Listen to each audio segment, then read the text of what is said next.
Now it's a time to murder this.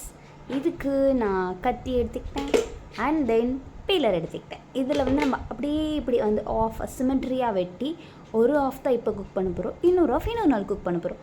Cut பண்ணிவிட்டு பார்க்கலாமா? 2 பார்ட்டிஷனாக நான் வந்து கட் பண்ணிட்டேன். இந்த பார்ட்டை தான் நான் ஃப்ரிட்ஜில் வைக்க போகிறேன். இந்த பார்ட் மட்டும் போதுமானது. இதுவே நமக்கு ரொம்பவே அதிகமும் கூட. இது போதும் நமக்கு ஒன் டைம் சாப்பிட்றதுக்கு. ஸோ இது ஃபுல்லாக வெட்டிட்டு அதுக்கப்புறம் பார்க்கலாம். இப்போ வந்து நம்ம சுரக்காய் கட் பண்ணியாச்சு.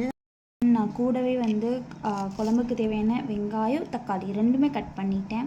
ஸோ அதுக்கிடையில் நம்ம சாதமும் வந்து வெந்துருச்சு, வடித்து எடுத்தாச்சு. நம்ம சாதம் வெந்தாச்சு, லைட்டாக ஆற போட்டாச்சு.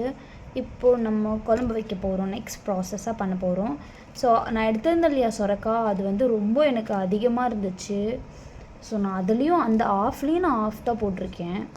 சுரக்காய் குழம்பு பண்ணலாமா என்னோடய ஸ்டைலில் வேர்க்கடலைலாம் போட்டு. இதுக்கு நான் சுரக்காய் வந்து நல்லா தோல் சீவி கட் பண்ணி வச்சு.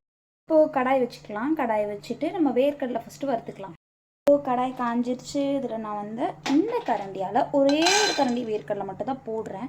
குழம்புக்கு ரொம்ப போதுமானதாக இருக்கும். கூட இன்னும் கொஞ்சம் மட்டும் போட்டுக்கலாம், அவ்வளோதான் போதும். நல்லா இதை வந்து வறுத்துக்கலாம். இப்போ இதில் வந்து நல்லா வறுத்துட்டு அதுக்கப்புறம் பார்க்கலாம்.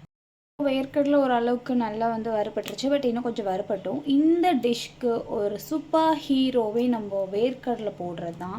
நீங்கள் கண்டிப்பாக இந்த மெத்தடில் ட்ரை பண்ணுங்கள், அவ்வளோ சூப்பராக இருக்கும். ஸோ இப்போ ஓரளவுக்கு வேர்க்கடலை வறுபட்டுருச்சு, இன்னும் கொஞ்சம் வறுத்தோன்னே நம்ம எடுத்துடலாம். வேர்க்கடலை தனியாக எடுத்தாச்சு. அந்த பாத்திரத்தில் இப்போ எண்ணெய் ஊற்றிக்கலாம். குக்கரில் வைங்க, அதான் பெட்டராக இருக்கும், ஏன்னா விசில் விடுவோம் நம்ம, அதனால். எண்ணெய் ஊற்றியாச்சு.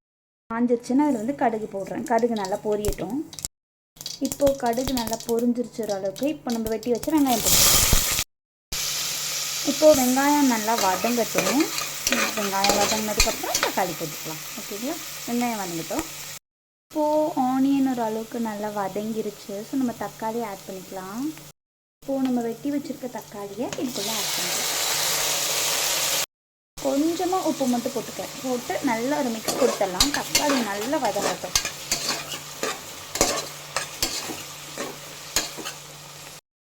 நல்லா வந்து தக்காளியும் வெங்காயமும் வதங்கிருச்சு. இப்போ நம்ம வெட்டி வச்சுருக்க சுரக்காய் வந்து ஆட் பண்ணிக்கலாம்.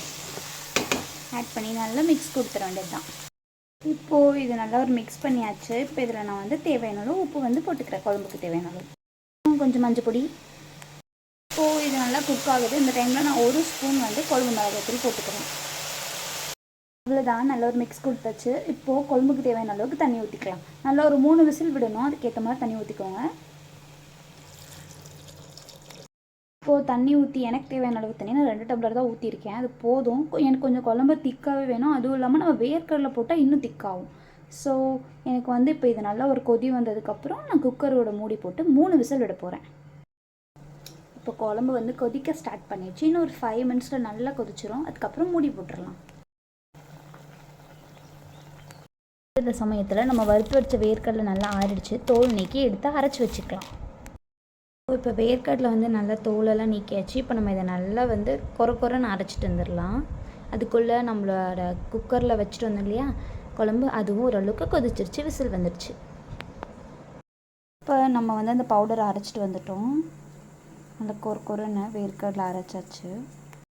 ப்ரெஷர் போயிடுச்சு. இப்போ நான் வந்து இதை ஓப்பன் பண்ணுறேன். இப்படிதான் இருக்குது. இப்போ இதில் வந்து நம்ம அடுப்பை ஆன் பண்ணிவிட்டு அந்த பவுடர் அரைச்சி வச்சுருக்கோம் இல்லையா, அதை வந்து இதில் ஆட் பண்ணி ஒரு மிக்ஸ் கொடுத்து நல்லா ஒரு கொதிக்க விட போகிறோம். அப்போ தான் டேஸ்ட்டாக இருக்கும். நீங்கள் ஆட் பண்ணி அப்படியே விட்டிங்கன்னா நல்லா இருக்காது. இப்போ நான் மிக்ஸ் பண்ணுறேன். எவ்வளோ தண்ணியாக இருக்குது. அண்ட் தென் வந்து காயும் ஓரளவுக்கு நல்லா வெந்துச்சு. இப்போது இதில் அந்த பவுடர் ஆட் பண்ணும்போது நல்லா திக்கன் ஆகும். திக்கன் ஆகிட்டு கொதிக்க விடும்போது டேஸ்ட் வந்து இன்னும் ரொம்ப சூப்பராக இருக்கும். நான் வேர்க்கடலை பவுடரை ஆட் பண்ணிட்டேன். இப்போ நல்லா ஒரு மிக்ஸ் கொடுத்துக்கலாம். மிக்ஸ் பண்ணிட்டு பார்க்கலாம். வேர்க்கடலை போட்டோன்னே அந்த மனம் வந்து வர ஆரம்பிச்சிருச்சு. நம்ம கொதிச்சதுக்கப்புறம் பார்க்கலாம். நிச்சயமாக இந்த மெத்தடை நீங்கள் ட்ரை பண்ணுங்கள், உங்களுக்கு ரொம்ப பிடிக்கும். ஸோ ஹியர் நம்மளோட குழம்பு ரொம்ப சூப்பராக ரெடி ஆகிடுச்சு. பார்த்தீங்கன்னா தெரியும்.